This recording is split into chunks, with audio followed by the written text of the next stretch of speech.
आदरणीय श्री अमित शाह, माननीय गृह मंत्री भारत सरकार, आदरणीय श्री मनोज सिन्हा, माननीय उपराज्यपाल जम्मू कश्मीर, आदरणीय श्री अजय कुमार भल्ला, गृह सचिव भारत सरकार, मंचासीन महानुभाव, वरिष्ठ अधिकारीगण, मीडिया मित्र और साथियों, हम आह्लादित हैं कि आज सीआरपीएफ के इस प्रांगण में भारत के माननीय गृह मंत्री श्री अमित शाह जी मौजूद हैं।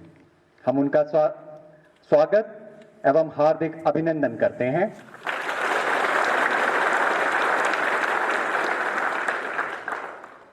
मैं आग्रह करता हूं श्री कुलदीप सिंह, महानिदेशक केंद्रीय रिजर्व पुलिस बल से कि वे कृपया माननीय गृह मंत्री महोदय को तुलसी का पौधा भेंट कर उनका स्वागत करें। Sir please.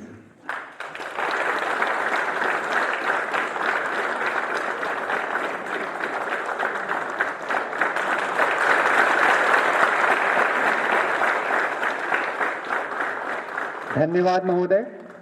महानिदेशक महोदय से पुनः आग्रह है कि वे आदरणीय श्री मनोज सिन्हा, माननीय उपराज्यपाल जम्मू कश्मीर को एक पौधा भेंट कर उनका स्वागत करें।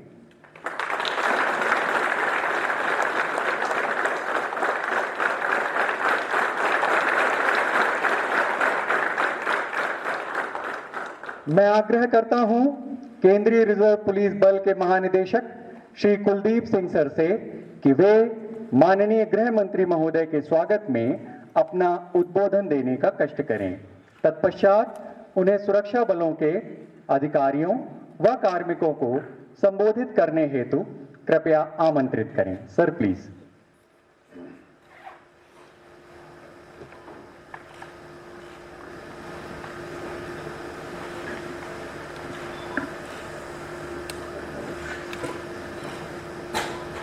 माननीय मुख्य अतिथि, परम आदरणीय श्री अमित शाह जी, गृह और सहकारिता मंत्री भारत सरकार, श्री मनोज सिन्हा जी, उपराज्यपाल जम्मू कश्मीर, श्री अजय कुमार भल्ला जी, गृह सचिव भारत सरकार, श्री अरविंद कुमार, निदेशक आसूचना ब्यूरो, श्री राजीव राय भटनागर, सलाहकार Jammu Kashmir government, Shri DP Pande, core commander 15 corps, जिसको कि चिनार कॉर्प्स के नाम से भी जाना जाता है, श्री ए.के. मेहता जी, मुख्य सचिव जेके गवर्नमेंट, श्री दिलबाग सिंह जी, महानिदेशक जेके पुलिस, श्री पंकज कुमार सिंह जी, महानिदेशक सीमा सुरक्षा बल,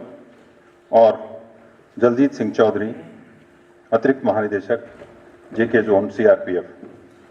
मैं यहाँ पर उपस्थित सभी बलों के व सेना के सभी अधिकारीगण, अधीनस्थ अधिकारीगण एवं बहादुर जवानों की तरफ से और सभी बलों के उपस्थित सभी सदस्यों की तरफ से माननीय केंद्रीय गृह मंत्री और आप सभी का हार्दिक स्वागत व अभिनंदन करता हूं।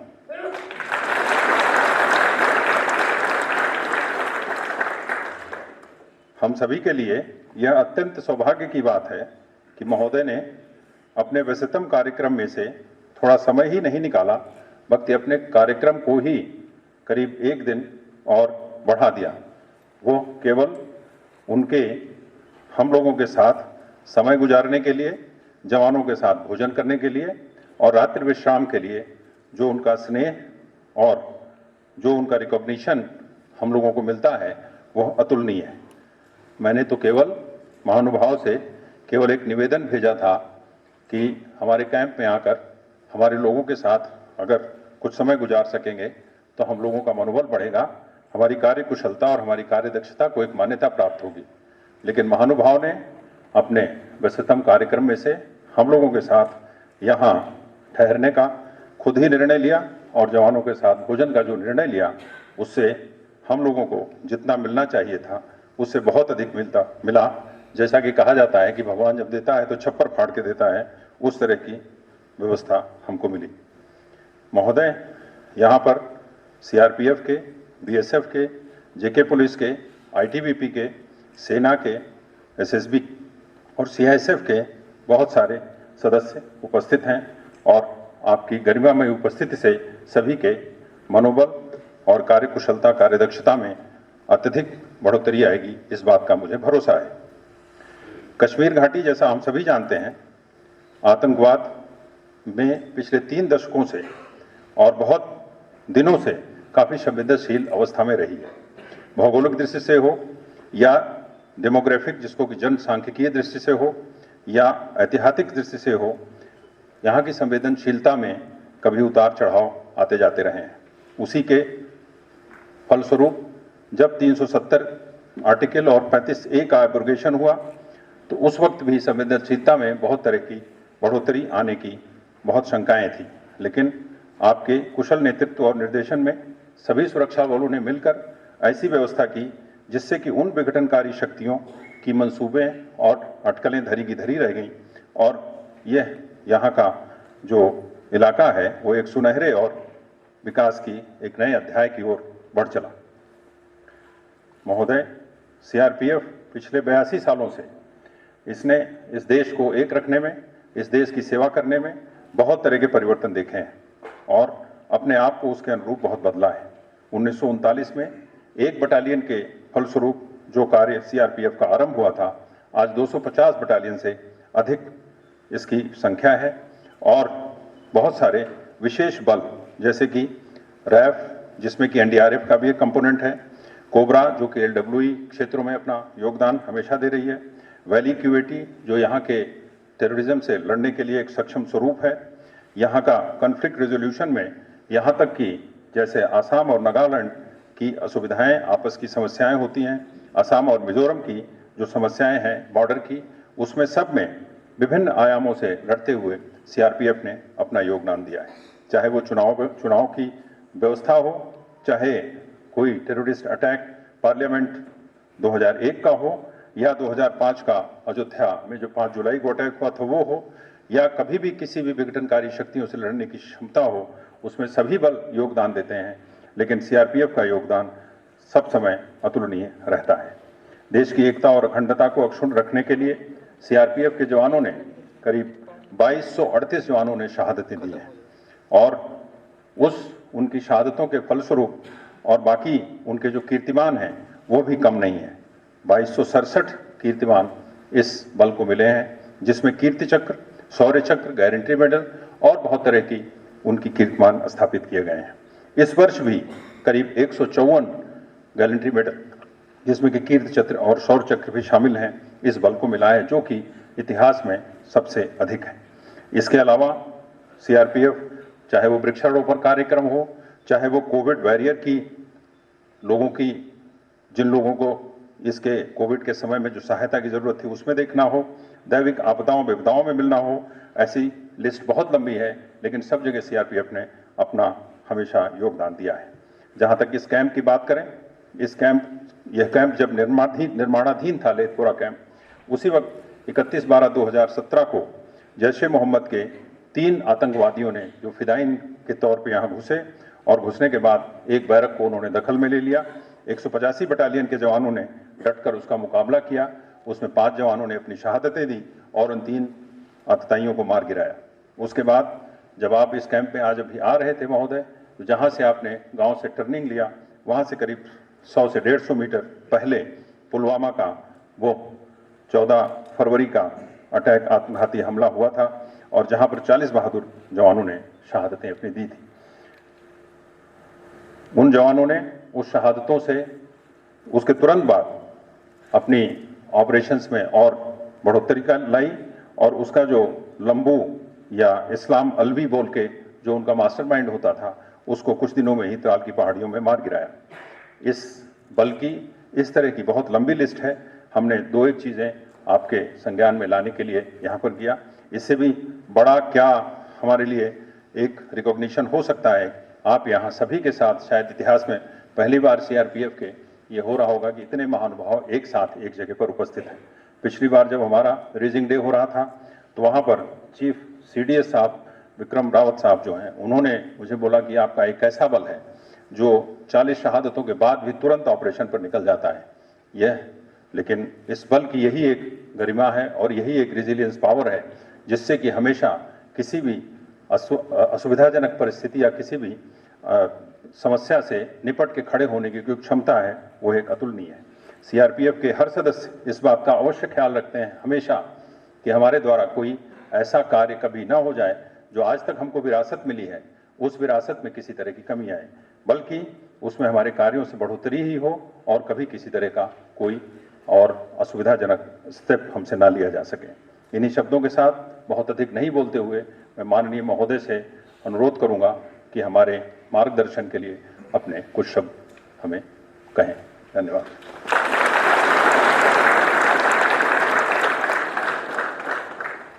सारे जवान भी रिलैक्स होकर बैठे, चिंता मत करिए, डीजीपी साहब बैठे हैं उसकी। आज के बहुत महत्वपूर्ण कार्यक्रम, महत्वपूर्ण इस दृष्टि से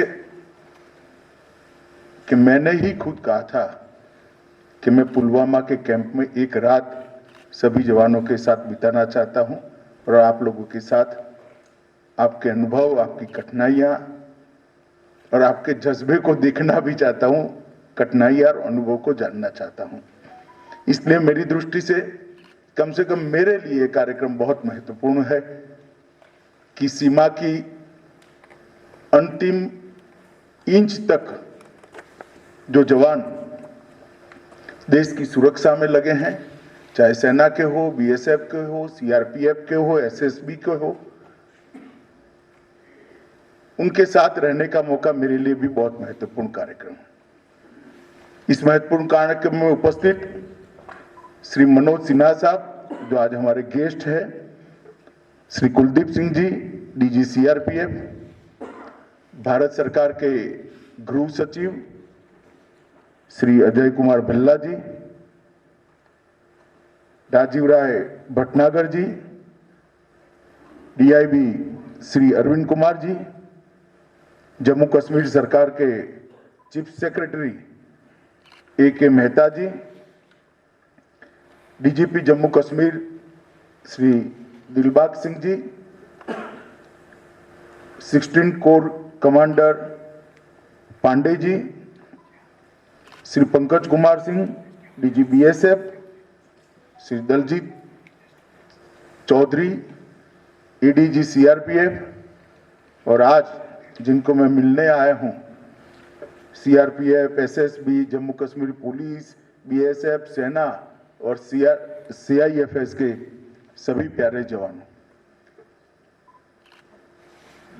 आज का ये कार्यक्रम मेरे 3 दिन के जम्मू कश्मीर के दौरे का अंतिम कार्यक्रम है और मैं निसंकोच मीडिया के माध्यम से पूरे देश में जाने वाला है, मगर मैं निसंकोच कह सकता हूं सबसे महत्वपूर्ण और उपयोगी कार्यक्रम ये आज का अभी का हमारा कार्यक्रम है।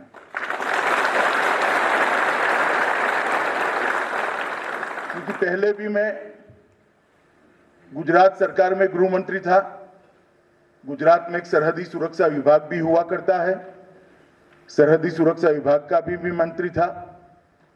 उस वक्त कच्छ की सीमाओं पर बीएसएफ के जवानों को मोर्चा संभालते हुए, देश की सुरक्षा करते हुए मैंने देखा है। हमारे यहाँ एक बहुत कठिन क्षेत्र है, बॉर्डर पर फेंसिंग हो जाने के बाद हरियाणी नाला का जो हमारे यहाँ एक क्षेत्र है बहुत कठिन क्षेत्र है और जिस मुस्तैदी के साथ दिन रात देखे बगैर मूसलाधार बारिश हो या चिलचिलाती धूप हो या हड्डियां गलाने वाली ठंड हो, बीएसएफ के जवानों को मैंने वहां तैनात देखा है। उस वक्त से मैं मानता हूं कि आप लोग -43 डिग्री टेम्परेचर से +43 डिग्री टेम्परेचर में राउंड द क्लॉक 24 घंटे देश की सुरक्षा के लिए अलग अलग जगह पे मुस्तैद है। इसीलिए रात को देश सो सकता है, इसीलिए देश चैन की नींद सो सकता है। और देश के अंदर जो विकास का काम चल रहा है, 2014 के बाद मोदी जी के प्रधानमंत्री बनने के बाद देश ने जिस द्रुत गति से विकास के रास्ते पर चलना शुरू किया है, निश्चित ही हम सबका भरोसा है कि कुछ ही समय के अंदर दुनिया की सभी अर्थतंत्र में भारत अपना स्थान मजबूत से मजबूत जगह पर अंकित कर लेगा। 11वें नंबर पर हम थे 2014 में, आज 6ठे 5वें पर हम आगे पीछे होते हैं, मगर मुझे भरोसा है 2024 तक हम 3 नंबर पर निश्चित पहुंच जाएंगे और ये बहुत बढ़िया मकाम माना जाएगा। और ये जो आर्थिक विकास हो रहा है देश भर के अंदर, इंफ्रास्ट्रक्चर से लेकर इंडस्ट्रियल डेवलपमेंट से लेकर देश के एजुकेशन के अंदर आमूलचूल परिवर्तन से लेकर कई क्षेत्रों में, मैन्युफैक्चरिंग में भी बहुत बड़े बदलाव आ रहे हैं। वो बदलाव इसलिए हो रहे हैं कि सेना और सीएपीएफ का मेरा जवान मोर्चे पर डटा हुआ है और सभी नापाक इरादों को वो धूल के अंदर मिलाने के लिए सक्षम है। इसलिए देश में डेवलपमेंट संभव हो रहा है। आज मैं यहां आया हूं तब आजादी का अमृत महोत्सव चल रहा है। हमारे आजादी के 75वां साल चल रहा है। आजादी का अमृत महोत्सव किसी भी के देश के लिए बहुत महत्वपूर्ण होता है। सब देश उसको बड़े उत्साह के साथ मनाते हैं, मगर हमारे प्रधानमंत्री जी ने एक अलग प्रकार से इसको आजादी के अमृत महोत्सव को मनाने का फैसला किया है। हम उत्साह के साथ मनाएंगे, बहुत सारे अचीवमेंट हमने किए, अचीवमेंट का गुणगान भी करेंगे और अचीवमेंट के लिए जो कंट्रीब्यूटर है उनकी पीठ थपथपाने का भी काम करेंगे। परंतु इसके साथ साथ आजादी का अमृत महोत्सव हम सब के लिए, जब आजादी के 100 साल होंगे तब भारत कहां होगा, इसके लक्ष्य तय करने का भी समय है। 75वें साल में ही देश के अंदर जितने लोग अलग अलग तरीके से देश के लिए काम कर रहे हैं, उनको अपना एक संकल्प तय करना है, एक लक्ष्य तय करना है। जब आजादी के 100 साल होंगे, हो सकता है हम लोग न हो, मगर देश होगा। तो आजादी के 100 साल होंगे तब देश कहां होगा, हर क्षेत्र के अंदर ये तय करना, इसका संकल्प लेना, इसका लक्ष्य निश्चित करने का हमारे लिए साल है। मैं यहां पर आप लोगों को कोई लक्ष्य देने नहीं आया। लक्ष्य निश्चित हर हमारे बल का निर्धारित करेंगे, परंतु आज ये कहने आया हूं कि सारे लक्ष्यों की पूर्ति तभी हो सकती है जब हम हमारे देश पर गलत दृष्टि से देखने वालों से देश को सुरक्षित कर दे, और वो काम आप लोगों ने करना है, हम लोगों ने करना है। और आजादी के अमृत महोत्सव के वक्त ही आज मैं आपके सामने आया हूं। मेरे लिए भी एक दृष्टि से ये सौभाग्य की बात है और बहुत आनंद का विषय है कि आजादी के अमृत महोत्सव में मैं आज यहां पर पुलवामा में आप लोगों के साथ एक रात्रि निवास करने का मुझे मौका मिलेगा। मित्रों, धारा 370 और 35 से हटाई तब ढेर सारी अटकलें लगती थी और कोई गलत नहीं थी। बहुत बड़ा रिएक्शन आएगा, आना संभव भी था। हो सकता है बहुत बड़ा रक्तपात भी होना संभव भी था, मगर मैं आप सभी को आज कहने आया हूं, मुक्त मन से कहना चाहता हूं, आपकी मुस्तैदी के कारण कहीं पर किसी को एक गोली भी नहीं चलानी पड़ी। ये हम सब के लिए बहुत बड़ा विषय है। देश हित में, कश्मीर के हित में इतना बड़ा फैसला लेने के बाद भी जिस मुस्तैदी के साथ आप लोगों ने यहां मोर्चा संभाला, लगभग सभी बल के मिलकर 28,000 से ज्यादा जवान है, मुझे ठीक गिनती याद है, 28,000 से ज्यादा। जम्मू कश्मीर पुलिस की फोर्स अलग थी, मगर जिस मुस्तैदी के साथ मोर्चा संभाला, कोई रक्तपात बगैर कश्मीर के अंदर विकास के नए युग की शुरुआत हुई है। परिणाम देखिए, जिस पुलवामा को देश और दुनिया हमारे जवानों पर हुए निर्मम हमले के रूप में जानता था, वही पुलवामा में आज 2000 करोड़ का मेडिकल कॉलेज बनने की शुरुआत हुई है। ये इतना बड़ा परिवर्तन है। अगर शांति हो, सुरक्षा हो और चुने हुए प्रतिनिधियों ने विकास के लिए ठान लिया हो, तो क्या हो सकता है? जम्मू कश्मीर इसका उदाहरण है। ढेर सारे क्षेत्र में आज जम्मू कश्मीर में विकास दो दूनी रात चौगुनी द्रुत गति से आगे बढ़ रहा है। इन्वेस्टमेंट आ रहा है, नए नए इंस्टीट्यूशंस आ रहे हैं, IIM हो, IIT हो, एम्स हो, निफ्ट हो, कोई ऐसा इंस्टीट्यूट नहीं है नेशनल लेवल का, राष्ट्रीय कक्षा का, जो आज जम्मू कश्मीर में काम करने के लिए जिसका निर्णय नहीं होगा है। जम्मू कश्मीर को हर दृष्टि से बदलने की शुरुआत हुई और मुझे पूरा भरोसा है, जब मोदी जी का ये स्वप्न जम्मू कश्मीर के विकास का समाप्त होगा, हम सफलतापूर्वक इस रास्ते पर आगे बढ़ेंगे। यहां पर हमेशा के लिए अमन, चैन और शांति का भी हम प्रादुर्भाव देखेंगे। इसको हम अपने जीवन काल में ही देख पाएंगे, मुझे पूरा भरोसा है। मित्रों, कानून और व्यवस्था की परिस्थिति भी बहुत सुधरी है। मैं कोई बहुत आंकड़े देना नहीं चाहता, परंतु इतना जरूर बताना चाहता हूं, मैं 90 के दशक में भी आपको ले जाना नहीं चाहता, जब यहां पर चरम सीमा पर था। सिर्फ 2004 से 2014 का 10 साल का एवरेज देना चाहता हूं। आम नागरिकों का मृत्यु उस वक्त कुल 10 साल में 2081 हुआ था, तो 208 आम नागरिक सालाना मारे जाते थे और सुरक्षा बलों के 105 जवान मारे जाते थे। और 2014 से लेकर 2021 तक ये आंकड़े हम देखें तो सुरक्षा बल के जवानों में शहीद होने वालों की संख्या 105 से घटकर 60 पर रह गई है और नागरिकों को मारने की घटनाओं की संख्या और व्यक्तियों को मारे जाने की संख्या 208 से घटकर केवल 30 रह गई। ये बताता है कि इस फैसले को जम्मू कश्मीर के अवाम ने भी स्वीकारा है और आपकी मुस्तैदी ऐसी है कि इसमें खलल डालने वाले सफल नहीं होते हैं। चाहे जम्मू कश्मीर पुलिस हो, मेनली CRPF, जहां तक बॉर्डर की सुरक्षा का सवाल है सेना और BSF, एयरपोर्ट की सुरक्षा का सवाल है CIFS, मदद में SSB के भी जवान यहां पर लगे हैं। इस सब ने मिलकर कानून और व्यवस्था की परिस्थिति को बहुत अच्छे तरीके से संभाला है।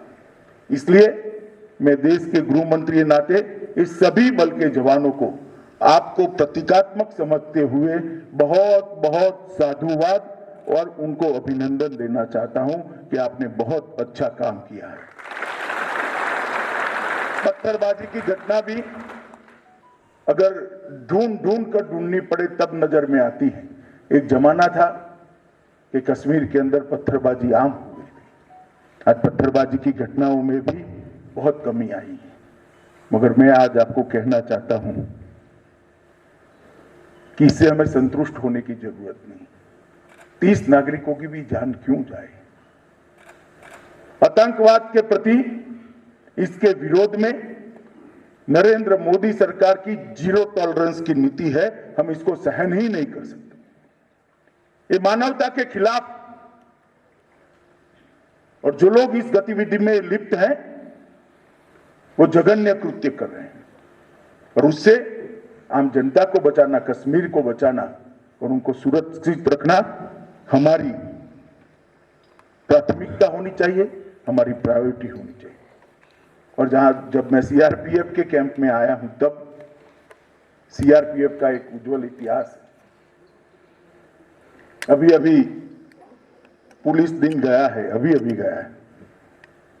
सभी सीएपीएफ और सभी राज्यों की पुलिस के लगभग 36,000 से थोड़े कम, मगर 36,000 कह सकते हैं, इतने जवानों ने अपना सर्वोच्च बलिदान इस देश की कानून और व्यवस्था और आंतरिक सुरक्षा को संभालने के लिए दिया है। सीआरपीएफ के भी 2200 से ज्यादा जवान शहादत को खुद ही निमंत्रण देते हुए इस देश के लिए सर्वोच्च बलिदान दिया है, हम उसको भुला नहीं सकते। कल सुबह मैं जाने से पहले शहीद स्मारक पर सभी देश के पुलिस बल के जितने भी जवान शहीद हुए हैं उनको प्रतीकात्मक रूप से सीआरपीएफ के शहीद स्मारक पर श्रद्धांजलि देकर ही यहां से जाऊंगा। मित्रों, मैं एक और चीज की ओर आप सबका ध्यान दिलाना चाहता हूं। नरेंद्र मोदी सरकार ने सीएपीएफ के जवानों के लिए ढेर सारे काम करे। 1300 मकान बनाए, कई पोस्ट बनाई है, कई बंकर बनाए हैं, कई प्रकार के छोटे छोटे सुधार भी किए हैं। हालांकि इससे आपकी सभी तकलीफें दूर गए हो गई ऐसा मैं नहीं मानता, परंतु काफी गति बढ़ाई है। भारत के वीर के अंदर कोविड की ड्यूटी करते, मतलब कोविड के खिलाफ लड़ाई की ड्यूटी करते करते जो जवान हमारे बीच में नहीं रहे, उनको भी शहीद का स्टेटस देकर हमने भारत के वीर से कंट्रीब्यूशन उनको देने का तय किया। परंतु एक चीज पर मैं आपका जरूर ध्यान दिलाना चाहता हूं, और मुझे इसमें यहां पर जो सारे डीजी भी बैठे हैं और सारे जवान भी और आईजी कक्षा के, एडिशनल डीजी कक्षा के अधिकारी भी बैठे हैं, मैं सबको कहना चाहता हूं कि अभी हमने शुरू किया है आयुष्मान सीएपीएफ का कार्ड देना। वैसे तो कुछ महीना इसमें थोड़े लेट हो गए हैं, मगर अब इसमें कोई गतिरोध नहीं है। मेरा आग्रह है कि हर जवान को 2 कार्ड दिए जाए, एक जवान अपने पास रखेगा और एक अपने परिवार में दे देगा। भगवान न करे आपके परिवार में कोई भी बीमारी आती है या इस प्रकार की आफत आती है, तो आयुष्मान भारत कार्ड से आप अनलिमिटेड आपके परिवार का सारा मेडिकल का खर्चा देश दिए बगैर पूरा उपचार कर सकते हो। कोई बिल देने की जरूरत नहीं है, कोई एप्लीकेशन देने की जरूरत नहीं, कोई धक्का खाने की जरूरत नहीं, कोई जरूरत नहीं। ना आपको बिल अप्रूव कराने के लिए यहां इतने सारे कागज जमा कराने होंगे, कुछ नहीं कराना है। घर में एक कार्ड दे देना है। एक कार्ड के अंदर ही इनबिल्ट होंगे आपके सारे परिवारजनों के नाम, सारे परिवारजनों के नाम, और वहीं पर वो स्वैप कर पाएंगे। तो मित्रों, मेरा आप सबसे आग्रह है कि इसके इम्प्लीमेंटेशन के लिए विशेषकर जो अधिकारीगण है वो पूरा ध्यान दे और उसको नीचे तक परकोलेट करें। क्योंकि जब आप यहाँ सीमा पर होते हो, पुलवामा जैसी जगह पे होते, जम्मू कश्मीर में पोस्टिंग होता है, तब भारत सरकार का दायित्व है कि आपके परिवार की चिंता आप पर नहीं होनी चाहिए, भारत सरकार पर होनी चाहिए। और ये संवेदनशीलता के साथ हमने इस योजना को लागू किया है। मित्रों, मैं बहुत ज्यादा बात करना नहीं चाहता। फिर से एक बार जिस मुस्तैदी के साथ आपने जम्मू कश्मीर सेक्टर हो या वामपंथी उग्रवाद का हो या नॉर्थ ईस्ट का, सभी सेक्टरों में मोर्चा संभाला है, कम से कम मैं तो आश्वस्त हूं कि सीआरपीएफ का डिप्लॉयमेंट है, कुछ नहीं होने वाला है। देश में कभी भी कहीं पर भी दंगे हालांकि अब कम होते हैं, अच्छाई है कम होते हैं, मगर कहीं भी दंगे होते हैं, चुनाव होता है, तो राज्य के मुख्यमंत्री का फोन आएगा तो मुझे तुरंत कहेगा भाई साहब रैपिड एक्शन फोर्स और सीआरपीएफ को भेजिएगा। ये जो क्रेडिबिलिटी बनाई है हमने, हमारे लोगों ने ये विश्वसनीयता जो खड़ी की है, एक कठोर परिश्रम और बलिदानी जज्बे के कारण खड़ी हुई है। मेरा आप सबको आज विनंती भी है कि परंपरा को हम आगे बढ़ाएं और उज्जवल बनाएं और आने वाले दिनों में अच्छे से अच्छी पढ़ाई लिखाई करने वाला व्यक्ति भी सीएपीएफ में ज्वाइन करने के लिए अपने आप को देश की सेवा का जरिया समझते हुए समर्पित करे।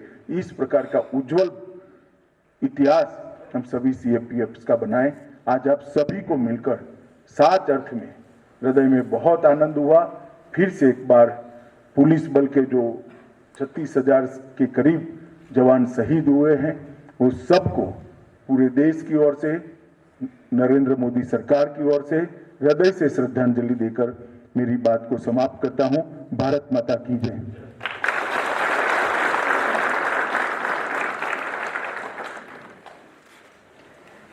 धन्यवाद महोदय, आपके प्रेरक आशीर्वचनों हेतु। पुनः आग्रह करता हूं आदरणीय श्री कुलदीप सिंह, महानिदेशक केंद्रीय रिजर्व पुलिस बल से, कि वे माननीय गृह मंत्री महोदय को जम्मू कश्मीर में होने वाली विश्व प्रसिद्ध श्री अमरनाथ जी यात्रा के प्रतीक स्वरूप शिव जी की प्रतिमा भेंट कर सम्मानित करें। Sir please.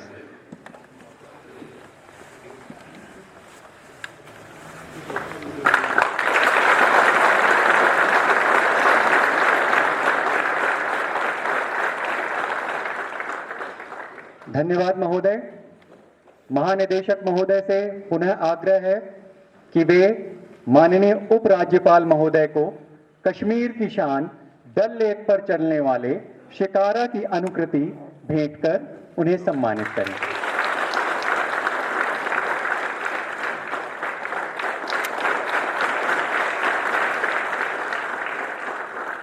धन्यवाद महोदय।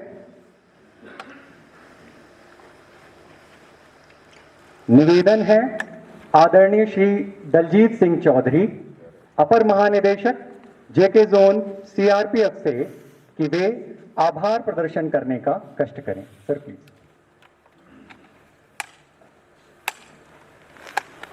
परम आदरणीय Shri Amit Shah ji, honourable union home minister and union minister of cooperation, Bharat सरकार, आदरणीय Shri Manoj Sinha ji, honourable lieutenant governor Jammu and Kashmir, Shri Ajay Bhalla, गृह सचिव भारत सरकार, तथा मंच पे आसीन सभी अधिकारीगण,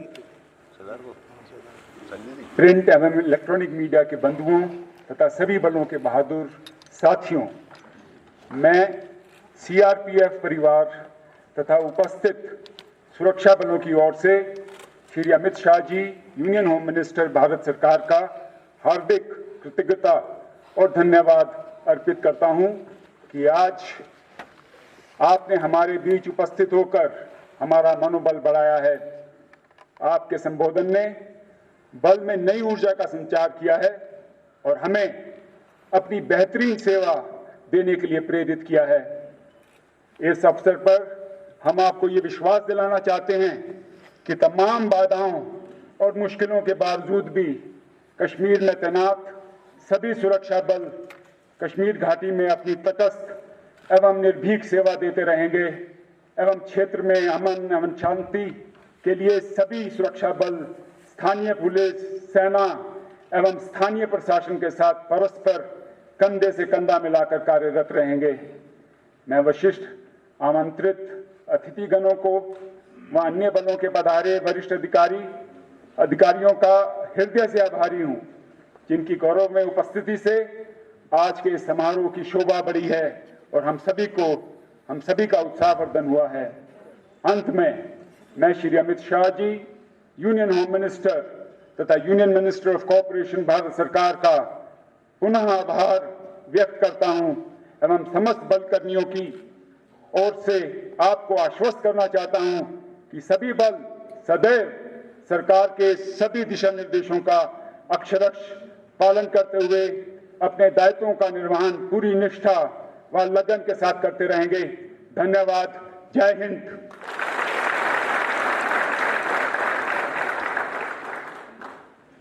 धन्यवाद सर। अब मैं आप सभी से अनुरोध करता हूं कि कृपया राष्ट्रगान के सम्मान में खड़े हो जाएं। जन गण मन अधिनायक जय हे भारत भाग्य विधाता, पंजाब सिंध गुजरात मराठा द्राविड़ उत्कल बंगा, विंध्य हिमाचल यमुना गंगा उच्चल जलधि तरंगा, तव शुभ नामे जागे, तव शुभ आशीष मांगे, गाहे सब जय गाथा। जन गण मंगल दायक जय हे भारत